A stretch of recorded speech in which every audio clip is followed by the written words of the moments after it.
I became a ghost. Not the kind that haunts. The kind that simply stops existing. It happened on a Tuesday. The kind of day that feels like nothing, until it becomes everything. We were at her gallery opening. The one I helped her build. The paintings I stayed up with her to finish. The frames I chose. The lighting I adjusted until her work glowed like it deserved to. She stood in front of everyone, her friends, her sponsors, the art critics who finally noticed her, and when they asked who supported her through it all, she smiled. And said a name that wasn't mine. She said his name. I stood 3 feet away. Holding her coat. Holding my breath. Holding the last thread of belief that maybe I misheard. But I didn't. She looked right past me. Like I was part of the wall. Like I was furniture. Like I had never been the one whispering, "You're going to make it," into her hair at 3 a.m. when she wanted to quit. I didn't cry. I didn't yell. I didn't make a scene. I just left. And I kept leaving. I deleted my photos. Unfollowed her pages. Stopped answering her texts. Stopped going to the places we used to share. I erased myself so completely, it was like I had never been there at all. And that's when she started unraveling. Because you don't know what you have until it becomes a silence you can't fill. I met her in a coffee shop that smelled like burnt vanilla and old books. It was one of those places that felt forgotten by time. Wooden tables scarred with initials carved by people who thought their love would last forever. A chalkboard menu no one had updated in months, still advertising a pumpkin spice latte even though it was February. The kind of cafe where people went to disappear for a while. I wasn't looking for anything that day. Not love. Not meaning. Not even conversation. Just caffeine strong enough to get me through another Monday that felt like drowning in spreadsheets and client calls that went nowhere. But then I saw her. She was sitting by the window, bathed in afternoon light that turned everything around her into gold. Her hair was tied up in a messy bun, loose strands falling against her neck like they'd given up trying to stay in place. And her hands, God, her hands, were stained with paint. Blue and gold, like she'd been touching the sky and couldn't wash it off. Like she carried her art with her everywhere she went. She was sketching something I couldn't see. Her pencil moved in quick, confident strokes, like she was chasing an idea before it could run away. There was something magnetic about the way she worked. Focused. Alive. Present in a way most people never are. I ordered my coffee. Black. No sugar. The way I always took it. The barista called my name, and I turned to leave. That's when she looked up. And she smiled at me. Not politely. Not the way strangers smile when they accidentally make eye contact and have to acknowledge each other's existence. She smiled like she saw me. Like I was someone worth pausing for. Like I'd interrupted something important and she didn't mind at all. "Do you believe in signs?" she asked. I froze halfway to the door. "Excuse me?" She set her pencil down, leaning back in her chair like we were already in the middle of a conversation we'd been having for years. "Signs? Do you believe in them?" I laughed, awkward and caught off guard. "Like astrology? Mercury in retrograde and all that?" "No." She shook her head, still smiling. "Like the universe putting people in your path for a reason. Like fate. Like things happening exactly when they're supposed to." I should have said no. Should have smiled politely, mumbled something about being late, and left. But something about the way she looked at me made me stay. "I don't know," I said honestly. "Maybe. I've never really thought about it." She gestured to the seat across from her. "Sit." It wasn't a question. It was an invitation that felt like a dare. Like she was challenging me to be spontaneous for once in my carefully scheduled life. So I sat. Her name was Elise. She told me she was an artist. Struggling, passionate, alive in a way that made the rest of the world feel like grayscale. Like everyone else was walking through life in muted tones and she was the only one in full color. She talked about color theory like it was religion. About how red wasn't just anger, it was love, violence, fire, life, passion, warning. About how blue could be calm or lonely depending on the shade. How yellow could be joy or anxiety. How every color had a story. "Art isn't about being perfect," she said, her eyes bright with something I couldn't name. Something fervent and true. "It's about being honest. It's about showing people what you feel, even when you don't have the words for it." I told her I worked in marketing. Corporate campaigns. Social media strategies. Nothing as romantic as art. She laughed, not mockingly, but like I'd said something unexpectedly clever. That's close enough to art, she said. How do you figure that? You sell dreams. She leaned forward, elbows on the table, chin resting on her paint-stained hands. Her eyes locked onto mine. I paint them. We're not that different. We both try to make people feel something. I didn't agree. But I didn't argue either. We talked about everything. About her childhood in a town too small for her ambitions, where everyone told her art was a hobby, not a career. About my job that paid well but felt hollow, like I was spending my life convincing people to buy things they didn't need. About books we'd read and movies we loved and places we wanted to go but probably never would. She told me she believed in magic. Not the kind with wands and spells.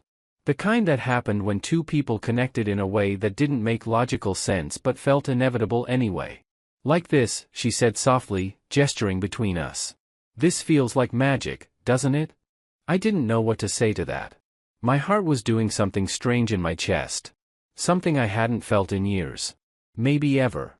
So I just stayed. We talked until the barista started stacking chairs on tables. Until the sun set and the streetlights flickered on outside, casting long shadows through the window. Until my coffee had gone cold and her sketchbook was forgotten on the table, pencil rolled to the edge. When we finally left, the air outside was cool and quiet. The kind of February night where the world feels smaller. Safer. Like it's just you and one other person and nothing else matters. I walked her home without asking if she wanted me to. She didn't protest. We walked in silence for a while, the sound of our footsteps echoing off the empty sidewalks. And then, under a street lamp that flickered like a dying star, she stopped. She turned to face me, and for a moment, she just looked at me. Really looked. Like she was memorizing my face. Like she was seeing something in me I didn't know was there. I think you're going to matter to me, she said quietly. My heart did something strange. Something that felt like falling and flying at the same time. That's a bold thing to say to someone you just met, I said, trying to keep my voice light. Trying not to show how much those words affected me. She smiled. Sad, almost. Like she already knew how this story would end and was walking into it anyway. I know, she whispered. I should have asked what she meant. Should have laughed it off. Should have said goodnight and walked away before I got too close. But I didn't. Because part of me wanted to matter to someone. Part of me wanted to be seen the way she seemed to see me. I didn't know then that being seen and being valued were two different things. I didn't know that some people see you clearly, and still choose to look away when it matters most. She kissed me on the cheek before she went inside. Soft. Brief. The kind of kiss that lingers long after it's gone, like a ghost of something that could be. Good night, she whispered. And then she was gone. I stood there under that street lamp for a long time, replaying the way she'd looked at me. The way she'd said I mattered. The way her lips felt against my skin. I thought it was the beginning of something beautiful. I didn't realize it was a warning wrapped in a promise that would never be kept. She let me into her world slowly. Like opening a door 1 inch at a time. At first, it was just coffee. Then walks through the park where she'd point out colors in the sunset and tell me what they meant. Then late-night texts that turned into phone calls that lasted until dawn, both of us too afraid to be the first one to hang up. And then, one rainy Thursday night, she invited me to her apartment.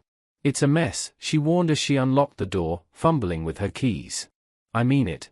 Like, genuinely chaotic. Don't judge me. I laughed. I won't. But nothing could have prepared me for the beautiful disaster that was Elise's world. Her apartment was chaos incarnate. Canvases were stacked against every wall, some finished, some half done, some just blank and waiting. The floors were paint-stained in every color imaginable. Splashes of crimson near the window. Streaks of gold by the bathroom. Footprints in cerulean blue leading from the kitchen to her bedroom. The kitchen itself looked like it had never seen a full meal. Just coffee mugs in various states of fullness. Take-out containers stacked in the sink. A single wilted plant on the windowsill that she probably forgot to water weeks ago. But her bedroom was different. She had fairy lights strung across the ceiling, tiny stars glowing soft and warm in the darkness. And when we lay there that first night, side by side in the dark with the rain drumming against the window, it felt like sleeping under the sky. This is my favorite place in the world, she whispered, her voice barely audible over the rain. Your room? No. She turned to look at me, her face half lit by the glow of the fairy lights, half in shadow. Right here. With you. This exact moment. I didn't know what to say. So I kissed her instead. And that's how it started. I began staying over more. First once a week. Then 3 times. Then I basically lived there, going home only to get clean clothes and pretend I still had my own life. I started bringing groceries because she always forgot to eat when she was working. She'd go days on just coffee and crackers, too absorbed in her paintings to notice her own hunger. I'd clean her brushes while she worked because she'd let the paint dry on them and ruin them. Expensive sable brushes caked with acrylic because she was too focused on the canvas to care. I'd sit on the floor with my laptop, answering work emails while she painted. Just existing in the same space. Not talking. Not touching. Just being. She'd hum while she worked. Something soft and wordless, a melody only she knew. And I'd sit there, watching her create, feeling like I was part of something bigger than myself. "You're my muse," she said one night, glancing at me over her shoulder. Paint was smeared across her cheek. Her hair was falling out of its bun. She'd never looked more beautiful. I laughed. "I'm just sitting here doing expense reports." "Exactly." She smiled. "You don't have to do anything. You just have to be star. Your presence is enough." I didn't understand it then. But I felt it. The weight of being needed. The warmth of being wanted. The comfort of being someone's constant in a chaotic world. She would text me at 2 a.m, "I can't finish this without you." And I'd get dressed, drive across the city in the dead of night, just to sit beside her in silence while she worked. Sometimes she wouldn't even acknowledge me coming in. She'd just reach out, squeeze my hand once, and go back to painting. That was enough. I became her routine. Her safety net. Her constant. One night, after finishing a particularly difficult piece, a portrait of her mother that she'd been avoiding for months, she collapsed next to me on the floor. "Tell me about your family," I said. She was quiet for a long time. So long I thought she might not answer. Then she started talking.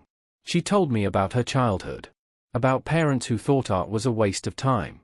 About a father who wanted her to be a lawyer, who said artists were just failed business people with delusions. About a mother who said she'd end up broke and alone, waiting tables at 60 while other people lived real lives. "They told me I was chasing a fantasy," she said quietly, curled into my side, her voice small and wounded. "That I'd never make it. That I should be realistic. But you left anyway." "Yeah." She laughed, but it sounded hollow. Like broken glass. At 19. With nothing but a portfolio and a dream and about $600 to my name. That took courage. Or stupidity. She traced patterns on my chest with her finger. Sometimes I can't tell the difference. "It was courage," I said firmly. She looked up at me, eyes shining with something fragile and desperate. "Every rejection feels like proof they were right," she whispered. "Like I'm just not good enough. Like I'm kidding myself." "You are good enough," I said fiercely, pulling her closer. "You're incredible. Your work is incredible. They're going to see it. They have to. Promise me something," she said suddenly, gripping my shirt. "What?" "Promise me you won't give up on me. Even when I want to give up on myself." "Never," I said without hesitation. "I promise." She kissed me then. Deep and desperate and full of something that felt like fear and hope and gratitude all tangled together. "I don't know what I'd do without you," she said against my lips. "You'll never have to find out." I thought that was love. I thought being someone's entire world was romantic.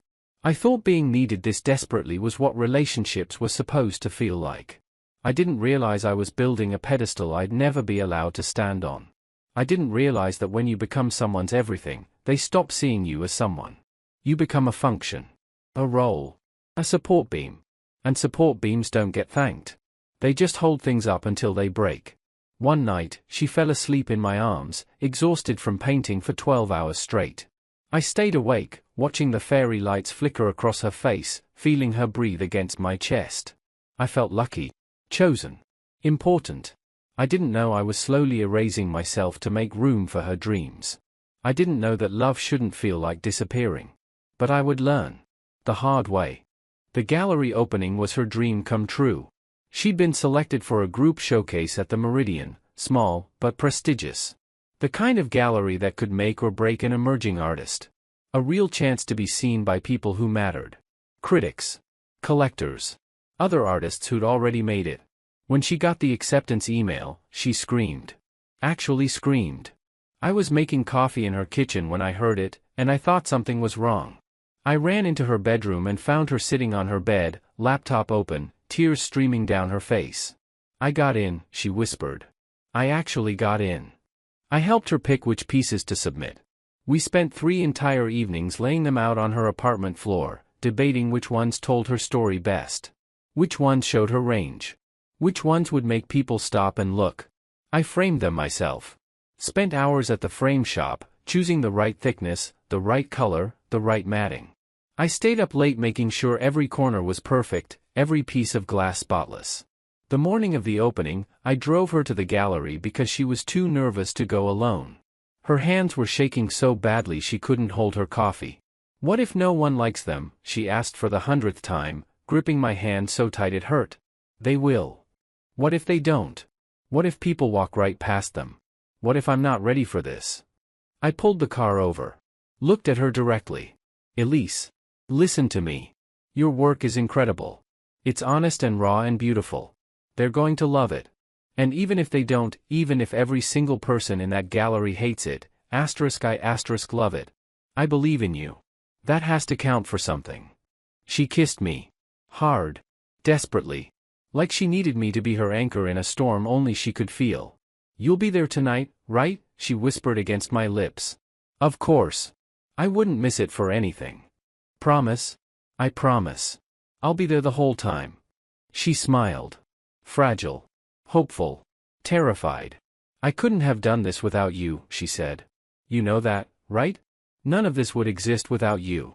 I believed her. God, I believed her. That night, the gallery was packed. More people than I'd expected. Soft jazz played in the background.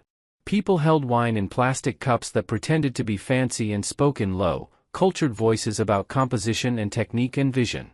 Her paintings glowed under warm, carefully positioned lighting. And I felt a swell of pride so fierce it almost hurt. Pride that I'd helped make this happen. That I'd been part of this journey. She looked beautiful. She was wearing the black dress I bought her, the one she said made her feel like someone important. The one she'd tried on 3 times before finally accepting it as a gift. Her hair was down, cascading over her shoulders in waves she'd spent an hour perfecting. Her makeup was flawless. She was glowing with nervous energy and hope. I stayed near the back. I didn't want to crowd her.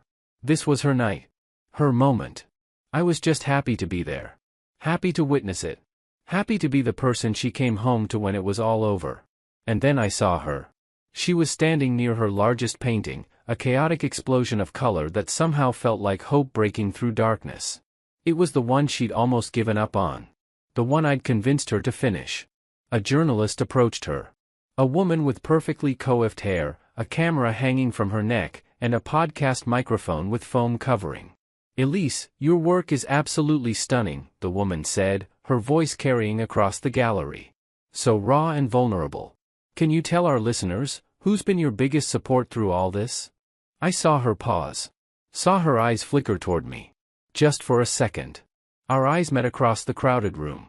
And then she looked away. And smiled. My boyfriend, Daniel. He's been my rock through everything. The air left my lungs. Daniel. The guy she'd been collaborating with on a mural project downtown. The one she said was just a friend. The one who texted her late at night with ideas for her work. The one whose name came up more and more in her conversations lately. He stepped forward from somewhere in the crowd. Tall. Confident. Charming in a way I'd never be. He wore a tailored jacket and designer glasses. He looked like he belonged in this world. He wrapped an arm around her waist. And she leaned into him. Naturally. Easily. Like they'd done it 1,000 times before. The journalist smiled, delighted by the romance of it all. How sweet. And how did you two meet? Elise laughed. That laugh I used to think was just for me. The one that sounded like wind chimes and hope. Through art, she said, looking up at him with affection I recognized because it used to be directed at me. He gets me in a way no one else does. He understands the struggle. The vision. What it takes to create something meaningful. And he's an artist himself? He is. We actually collaborated on a mural in the arts district. Working with him taught me so much about my own voice. I stood there, 3 feet away, holding her coat.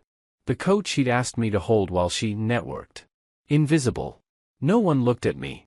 No one acknowledged me. I was a shadow. A ghost. A piece of furniture in the corner of her perfect night. I waited for her to correct it. To look at me. To say something, anything, that proved I mattered. Oh, and this is actually. I mean, Daniel has been great, but my real support system. I'm so sorry, I should introduce. But she didn't. She just kept smiling. Kept talking. Kept basking in the attention while he held her like she was already his. The journalist moved on to ask about her technique. About her influences. About her future plans. Elise never once looked back at me. I set her coat carefully on a chair. Walked out into the cold night air. And I didn't look back. Outside, the city was alive with lights and noise and people living their lives. I stood there for a moment, breathing in the cold air, feeling it burn my lungs. My phone buzzed. Once. Twice. 3 times. I pulled it out. 3 texts from Elise. Asterisk, where did you go? Asterisk. Asterisk, are you mad? Asterisk. Asterisk, please talk to me. People are asking where you went. Asterisk. I stared at those messages for a long time. And then I put my phone away. Without responding. Because I was done being someone's secret. I was done being the person who mattered in private but not in public. I was done being erased. I didn't confront her. I didn't call. Didn't text back. Didn't show up at her apartment demanding answers or explanations or apologies. I just started disappearing. It was easier than I thought it would be. First, I unfollowed her on everything. Instagram. Twitter. Facebook. Even Spotify, where we had a shared playlist titled Asterisk Us Asterisk with 247 songs that tracked our entire relationship. I didn't block her. Blocking felt like an admission that she still had power over me. That she still mattered enough to warrant that level of action. I just removed myself from her feed. Quietly. Completely. Like I'd never been there at all. Then I stopped replying to her texts. She sent 3 that night after the gallery. Asterisk, where did you go? Asterisk. Asterisk, are you mad? Asterisk. Asterisk, please talk to me. I don't understand.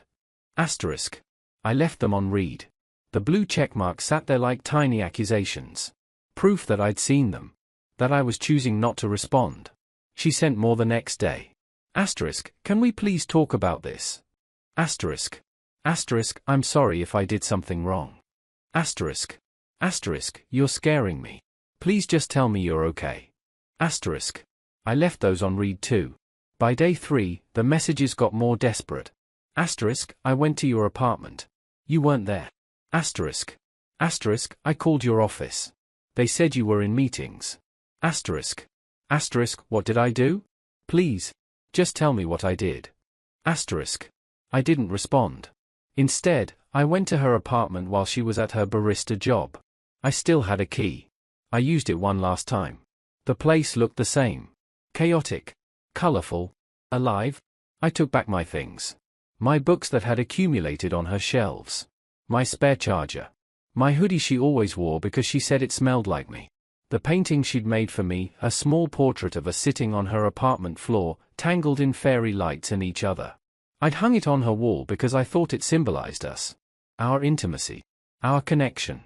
Now I took it down, leaving a pale rectangle where it had been. A ghost of something that used to matter. I left her key on the counter. No note. No explanation. Just the key, cold and final and definitive.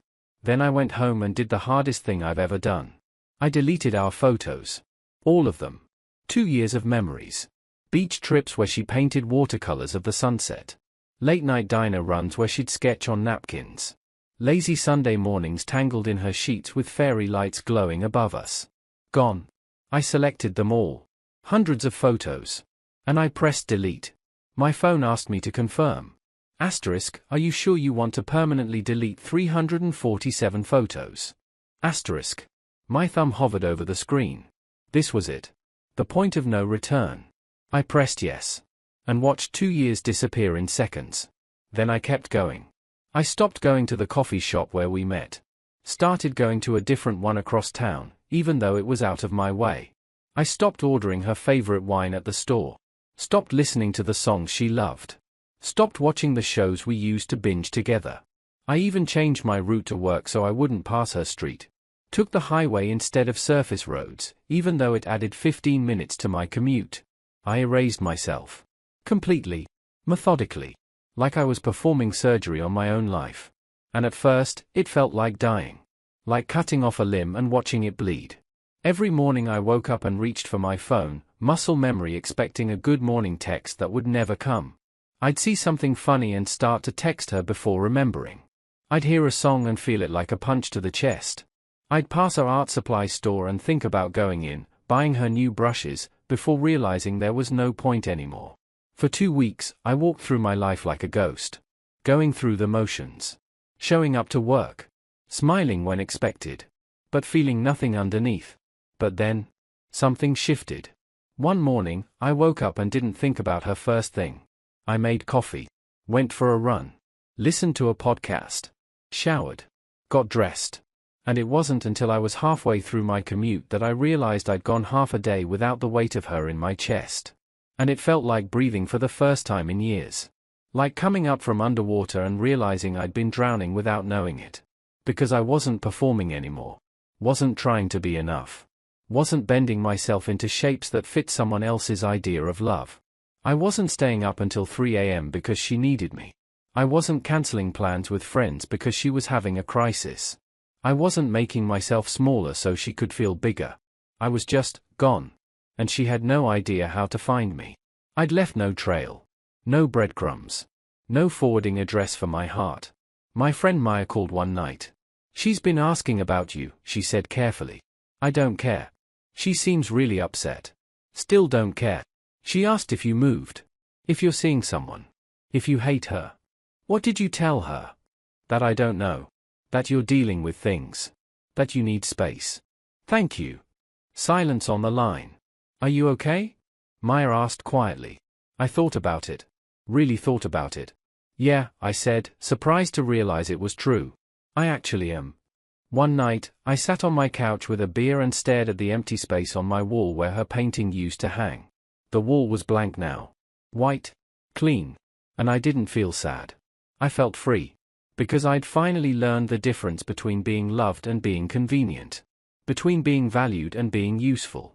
Between being someone's partner and being someone's emotional support system. And I was done being convenient. I finished my beer. Turned on a movie I wanted to watch. Ordered food I wanted to eat. And for the first time in 2 years, I didn't consider anyone else's preferences. Just mine. It felt revolutionary. Outside, I could hear the city. Cars passing. People laughing. Life continuing. And I was part of it again. Not as someone's boyfriend. Not as someone's muse. Not as someone's constant. Just as me. Whoever that was. I was finally going to find out. I didn't know she was falling apart. Not at first. I'd blocked her number by then. Set it so her calls went straight to voicemail without ringing.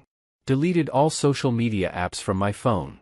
I was living in a kind of quiet I hadn't felt in years. Peaceful. Empty. Mine. No one needed me at 2 a.m. No one was having a crisis only I could solve. No one was asking me to be anything other than what I was. I went to work. Went to the gym. Read books. Cooked actual meals. Slept through the night. It was boring. It was wonderful. But then my friend Maya called. Hey, she said, her voice careful in that way people use when they're about to tell you something you don't want to hear. Hey. Have you seen Elisa's Instagram lately? My stomach dropped. No. I deleted everything. Remember? Oh. Right. Silence. Why? I asked, already regretting it. She's not doing well. That's not my problem, Maya.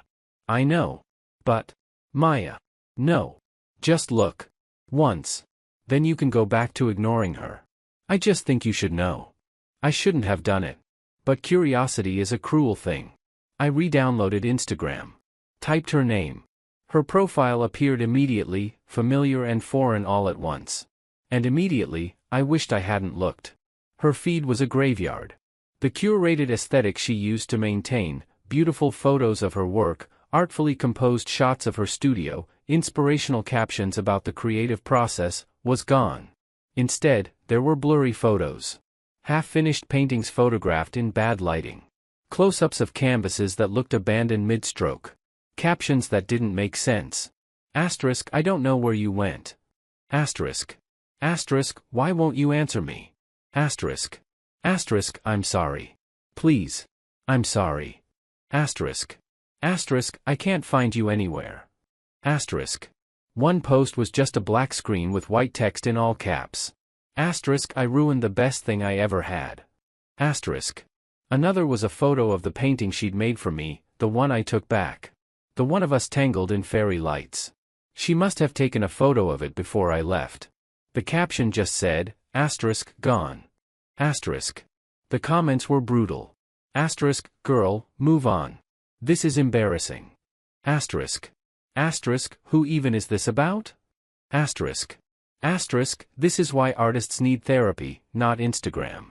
Asterisk. Asterisk, whoever he is, he's not coming back, sis. Asterisk. Asterisk, get help. Seriously. Asterisk. I scrolled further. She'd posted a video. I almost didn't click it.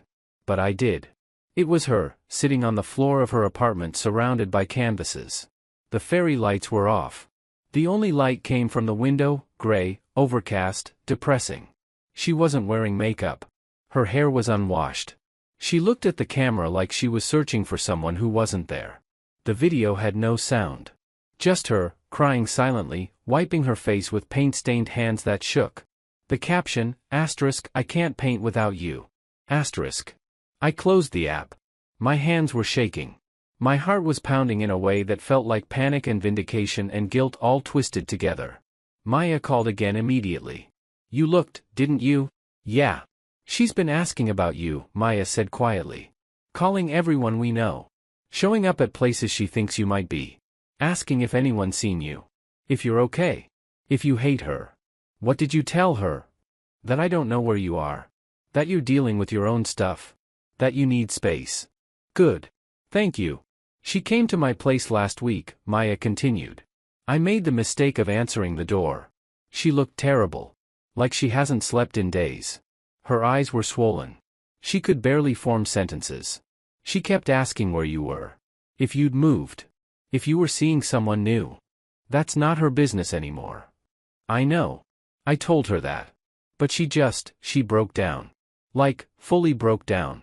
Sat on my porch and cried for 20 minutes. I didn't know what to do. I said nothing.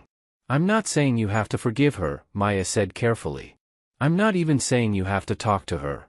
I'm just saying, she's not okay. And part of me thinks you should know that. Why? So I can feel guilty? No. So you can make an informed choice about what happens next. I already made my choice. I left. I know. And I support that. But she's really falling apart. Like, genuinely concerning levels of falling apart. That's not my responsibility. You're right. It's not. We sat in silence for a moment. Are you okay? Maya asked. Honestly? Yeah. I am. Okay. That's all that matters then. She hung up. I sat there on my couch, phone in hand, staring at nothing. Part of me felt vindicated. This was what she deserved, right? She erased me in public. Now she knew what it felt like to be erased. But another part of me, a smaller, quieter part, felt something else. Not quite guilt. Not quite satisfaction. Just sadness. Sadness that it had come to this. That someone I'd loved was hurting. That 2 years of genuine connection had ended in such spectacular destruction. Late that night, lying in bed, I stared at my phone. I almost texted her. Almost. My thumbs hovered over the keyboard. Asterisk, I saw your posts. Asterisk. Asterisk, are you okay? Asterisk. Asterisk, maybe we should talk. Asterisk. The cursor blinked. Waiting. Patient. But then I stopped. Because I realized something important. She didn't miss me. She missed having someone who loved her unconditionally. Someone who showed up at 2 a.m. Someone who believed in her when she didn't believe in herself. Someone who made her feel less alone in her struggle. She missed the function I served. Not the person I was. There's a difference between missing someone and missing what they did for you. Between loving someone and loving how they made you feel about yourself. And I refused to be someone's emotional crutch ever again. So I deleted the draft. Put my phone on the nightstand. Turned off the light. And went to sleep. Alone. But whole. And in the morning, I woke up and didn't check her Instagram. Didn't wonder how she was doing. Didn't feel the pull to reach out. I just made coffee. Went for a run. Started my day. Without her in it. And it felt okay. More than okay. It felt right. She showed up at my door 3 weeks later. I don't know how she found my new place. I'd moved a month after the gallery incident. A fresh start in a different neighborhood. Different coffee shop. Different gym. Different everything. Maybe Maya told her. Maybe she followed me. Maybe she hired someone. I didn't ask. It was raining. Of course it was. The universe has a sick sense of drama. I was making dinner when I heard the knock. 3 soft taps. Then 3 more. Then persistent knocking that wouldn't stop. I looked through the peephole. And there she was. Elise. Soaked through. Her hair plastered to her skull. Mascara running in black rivers down her face. No umbrella. No coat. Just standing there in jeans and a t-shirt like she'd run out of her apartment without thinking. She looked like a ghost of the girl I used to love. I stood there for a long moment, hand on the doorknob, debating. I could pretend I wasn't home. Let her stand there until she gave up. But something made me open the door. I opened it halfway. Didn't step aside. Didn't invite her in. Just stood there, blocking the entrance. Please, she said immediately, voice breaking. Just talk to me. There's nothing to say. There's everything to say. She took a step forward. I didn't move. I messed up. I know I did. I know I hurt you. But you can't just erase me like I meant nothing. I laughed. It came out bitter and sharp, nothing like the way I used to laugh with her. That's exactly what you did to me, Elise. She flinched like I'd slapped her. In front of everyone, I continued, my voice low and controlled. Years of suppressed anger finally finding words. You acted like I didn't exist. Like I wasn't the one who stayed up with you until dawn when you wanted to quit. Who believed in you when your own parents didn't. Who framed your paintings with my own hands. Who drove you to that gallery because you were too scared to go alone. I know. You gave him credit for my love. The words hung between us like broken glass. For 2 years of my support. My belief. My sacrifice. I panicked. You lied. Silence. The rain pounded harder. I could hear it drumming on the roof, on the sidewalk, filling the space between us with white noise. I was scared, she whispered finally. Of what? She didn't answer. Of what Elise? Of, she stopped. Started again. Of what people would think. Of me? She looked at the ground. That was answer enough. Something cold settled in my chest. Say it, I said quietly. Don't. Say it, Elise. Say what you actually mean. She closed her eyes. Tears mixed with rain on her face. I was scared of being seen with you, she whispered. There it was. The truth she'd been hiding behind excuses and apologies and desperate Instagram posts. Why? I asked, even though I already knew. I needed to hear her say it. Because Daniel he's successful. He's known in the art world. He has connections. He makes sense with my image. And you, she stopped herself, but it was too late. I'm just a guy in marketing, I finished for her. I'm not cool enough. Not artistic enough. Not impressive enough. Not worth being proud of in front of the people you want to impress. That's not what I meant. Yes, it is. She reached for me. I stepped back. You were ashamed of me, I said, and it wasn't a question anymore. It was a statement. A fact we were both finally acknowledging. She broke down. Full, body-shaking sobs. Hands covering her face. I'm sorry. I'm so sorry. I didn't mean, I never wanted to hurt you, I love you. No, I said firmly. You don't. She looked up at me, shocked. I do. You loved what I did for you. That's different. That's not true. Isn't it? I leaned against the doorframe, suddenly exhausted by all of this. By her. By the weight of loving someone who couldn't love me back the way I deserved. You loved me when it was convenient. When it was just us. When I was cleaning your brushes and bringing you groceries and telling you you're talented. She opened her mouth to protest. But the second you had a chance to be seen, I continued, the second you had an opportunity to be someone important in front of people who matter, you picked him. You picked being impressive over being honest. I made a mistake. You made a choice. Rain dripped from her hair onto my doorstep, forming a small puddle. I can't do this anymore, I said quietly, the fight draining out of me. I can't be with someone who's ashamed of me. I'm not. You are. I looked at her, really looked at her. Saw the girl I'd fallen in love with in a coffee shop. And saw the woman who'd erased me in public. And maybe you didn't mean to be. Maybe it wasn't conscious. Maybe you didn't even realize you were doing it. She was crying harder now. But it was there, I said. And I felt it. Every time you didn't post about us. Every time you introduced me as a friend to your art contacts. Every time you looked at me and I could see you wondering if I was enough for the life you wanted. Please, she whispered, reaching for me again. I'll do better. I swear. I'll tell everyone. I'll post about you. I'll fix this. I don't want you to do better. I straightened up, making my decision final. I don't want you to have to try. I want someone who doesn't have to convince themselves I'm worth being proud of. Her face crumpled. I loved you, I said. Past tense. Deliberate. I really did. But I'm done being invisible. I started to close the door. She put her hand out, stopping it. Don't do this. Please. I need you. No. I gently removed her hand from the door. You need someone who makes you feel good about yourself. And I'm done being that person. Please. Goodbye, Elise. I closed the door. She stood there for a long time. I could hear her crying through the wood. Could hear her say my name over and over like a prayer or a curse or both. I'm sorry, she kept saying. I'm so sorry. Please. But I didn't open the door again. I walked back to my kitchen.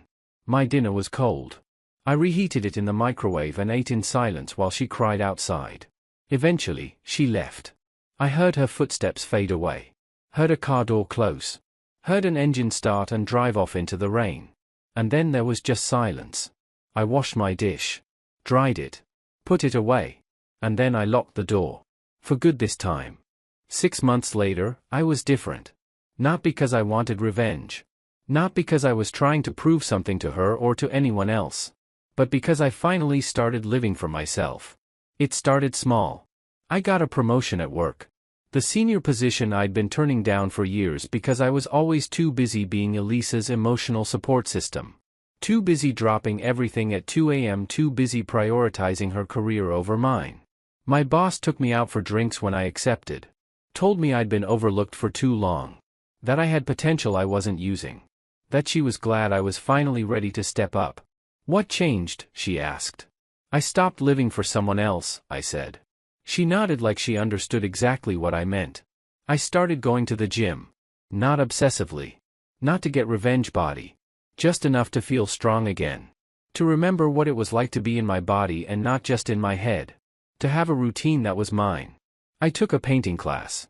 The irony wasn't lost on me. It was at a community center on Tuesday nights.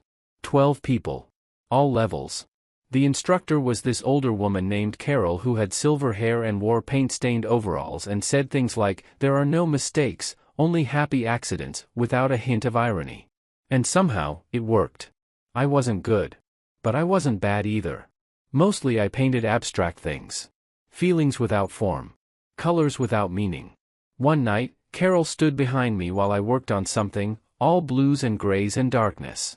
"You paint like someone who's grieving," she said quietly. I stopped mid-brushstroke. "Is that bad?" "No." She smiled. "It's honest. Use it.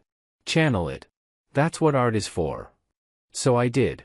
And slowly, painting became therapy. I stopped thinking about Elise every day. Then every week. Then barely at all. And then I met Asha. It was at a coffee shop. Not the one where I met Elise. A different one. A better one. One without ghosts. She walked in with a laptop covered in stickers. Quotes from books. Logos from literary magazines. A rainbow flag. She ordered a chai latte with oat milk and said thank you to the barista like she actually meant it. She sat at the table next to mine by accident. Or maybe by fate. I don't know anymore. She apologized for bumping my chair with her bag. Smiled. Opened her laptop. 5 minutes later, she asked, "What are you reading?" I showed her. A novel about memory and loss. "Oh, I love that book," she said, her whole face lighting up. The ending destroyed me. In the best way. We started talking. About books. About writing. About stories that changed us. About characters we wished we could be. She was a writer. Freelance. Mostly essays and articles. She was working on a novel that she said would probably never be finished, but she wrote it anyway. Why write it if you're not going to finish? I asked. Because the writing is the point, she said. Not the ending. We talked for 2 hours. When she left, she gave me her number. In case you want to talk about books again. Or anything, really. I texted her that night. We went on a date the next week. Coffee. Then dinner. Then a bookstore where we spent 3 hours browsing and judging people based on what they bought. She was kind. Funny in a quiet, clever way. She asked about my day and actually listened. Didn't talk over me. Didn't make every conversation about herself. She had her own life. Her own friends. Her own problems that she handled without needing me to fix them. She didn't need me to be her entire world. She just wanted me in it. And that felt revolutionary. One night, she invited me to an art exhibit downtown. "I know you're into art now," she teased. "Thought you might like this." I laughed. "I'm barely into art. I just take a class." "Come on. It'll be fun. Plus, free wine." So I went. The gallery was small. Intimate. Exposed brick and soft lighting. Indie music playing in the background. The kind of place that felt like a secret. I held Asha's hand while we walked through, looking at paintings and sculptures and installations. And then I saw her. Elise. She was standing in the corner, alone, holding a glass of wine like it was a shield. Her work was on the walls, new pieces I didn't recognize. They were darker than her old work. Harsher. More raw. Lots of blacks and reds and sharp, angry lines. She looked older. Tired. The kind of tired sleep doesn't fix. The kind that settles into your bones. Our eyes met across the room. For a moment, the world stopped. I saw recognition. Shock. Hope. Desperation. She looked like she wanted to say something. Wanted to cross the room. Wanted to apologize or explain or beg. Her mouth opened slightly. But I didn't wait to hear it. I took Asha's hand. And we walked past her. No words. No acknowledgement. No drama. Just silence. Asha squeezed my hand. She didn't ask who that was. She didn't need to. She just squeezed my hand and kept walking. And that was enough. As we left the gallery and stepped out into the cool night air, I glanced back once. Through the window, I could see Elise. Still standing there. Alone. Watching me leave. Watching me walk away with someone else. Someone who made me smile. Someone who didn't need me to disappear to make room for her dreams. And for the first time since that night at her gallery, I didn't feel anything. Not anger. Not sadness.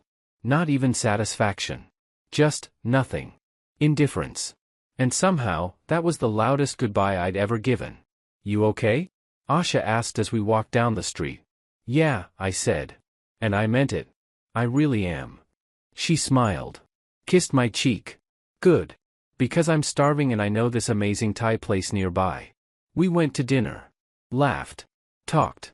Planned what we'd do next weekend. And I didn't think about Elise again that night. Or the next day.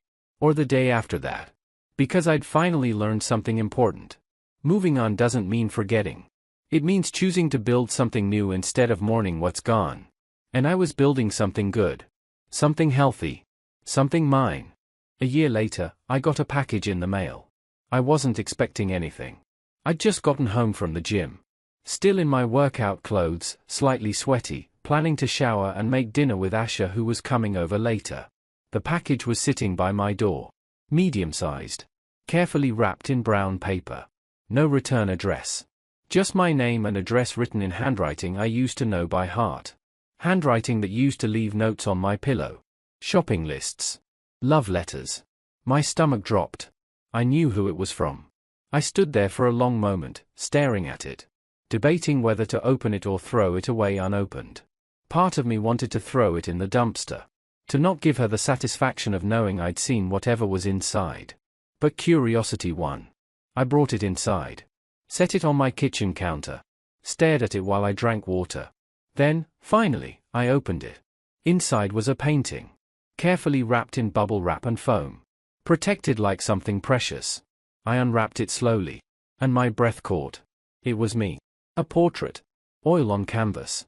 About 2 feet by 3 feet. I was sitting in her apartment.